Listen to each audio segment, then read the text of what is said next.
This is Dr. Selene Parekh, the Fantasy Doctor. There's been a lot of controversy over Andrew Luck and what's going to happen this weekend and if he'll even be available to play in Week 6. My estimation is that he will be playing this Sunday. But what really happened to him? And that's really kind of clouded in mystery.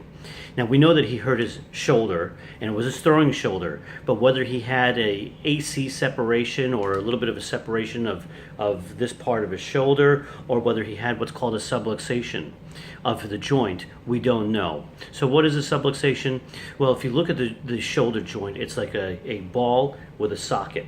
And a subluxation is where the ball slides in the cup, doesn't pop out. That would be known as a dislocation, but it slides, and when it slides it can irritate or tear some of the surrounding tissues. From reports, he did not have any tears. The labrum or the bumper of the shoulder was perfectly fine. His rotator cuff was not torn. But whether he had a rotator cuff bruise similar to Drew Brees or subluxation or an AC separation, we don't really know.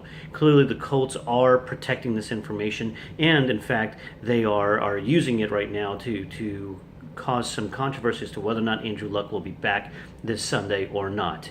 Again, he's been practicing. It's really about function versus the pain issue for him to get back.